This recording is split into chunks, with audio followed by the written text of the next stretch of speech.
ये लिखा गया है।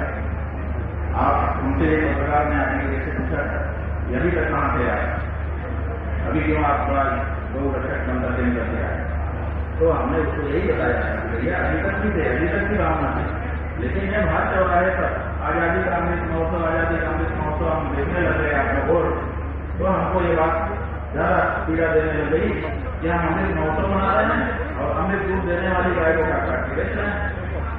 ये जमाना है कि आप अमृत दूध देने वाली गौ माता को तो काट रहे हैं और अमृत महोत्सव मनाने का काम कर रहे हैं। ठीक नहीं गुरु जी निरस्त हो चुके हैं, तो इसमें इसके बारे में क्या कहना चाहिए? साजिद प्रज्ञा ने हम न्यायालय की कार्यवाही के बारे में हम कुछ नहीं कहना चाहते हैं। न्यायालय में जो भी कार्यवाही हुई होगी वो सही ही हुई होगी, ऐसा हम मानते हैं। ये लोग निर्दोष न्यायालय की दृष्टि में रहे होंगे तो बिल्कुल इनको दोष मुक्त कर दिया गया, इसमें भी कोई बाधा नहीं है। लेकिन सबसे बड़ी समस्या है ये है कि ब्लास्ट अपने आप तो हुआ है, कोई ना कोई तो रहा होगा। अब वो कौन था? भारत की सरकार, प्रदेश की सरकार कहाँ नाकाम हो रही है कि कोई आता है ब्लास्ट करके चला जाता है और बहुत सारा संसाधन होने पर, बहुत सारा समय लगाने पर भी हम उसको पकड़ नहीं पाते हैं। तो ये हमारी काबिलियत पर बड़ा तमाचा है कि हम दोषी को नहीं पकड़ पा रहे। सनातन धर्म देश में बंटवारा कर रहा है, सनातन धर्म की वजह से बंटवारा हो रहा है, उस पर क्या? कबूतरों का विषय उठाया था। आज मुंबई में जो कबूतर खाना है दादर में, उस पर बैन लगाया गया है, वहाँ पे जाली लगाई गई है बीएमसी की तरफ से। कैसे को देखते हैं इसके बाद? बात यह है कि हम लोगों ने अपनी बात कही है, उस पर विचार हो रहा है। आवश्यकता पड़ी तो हम लोग और आगे की कार्रवाई करेंगे।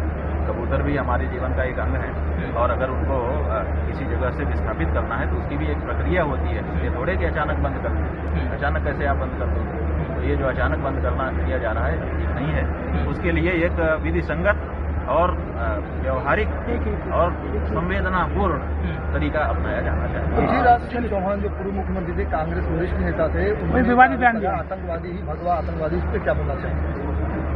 आतंकवादी तो आतंकवादी होता है, भगवा आतंकवादी होगा तो पूजा करोगे उसकी?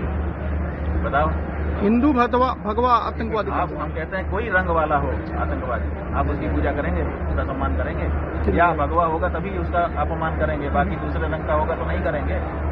रंग का क्या मतलब है? आतंकवाद शब्द के साथ रंग का क्या मतलब है? हम किसी रंग का हो, आतंकवाद होता है और उसके खिलाफ बिल्कुल जीरो टॉलरेंस की नीति अपनाई जानी चाहिए। लेकिन आतंकवादी आते हैं, घटना करके चले जाते हैं और आप दोषी खोज नहीं पाते हो। 7 ब्लास्ट हो गए मुंबई में, आप अभी तक खोज नहीं पाए। मालेगांव का ब्लास्ट हो गया, आप आतंक करने वाले को खोज नहीं पाए। उसको खोजने की बात जब आती है, अपनी नाकामी उसको छिपाते हो और छिपा करके रंग खोजने लग जाते हो आतंकवाद में। आतंकवाद का कोई रंग होता है? अरे रंग जो है जीवन का होता है, समझे ना? रंग जो है जीवन का होता है। मर जाने के बाद आंखें आपकी रंग नहीं देखती हैं।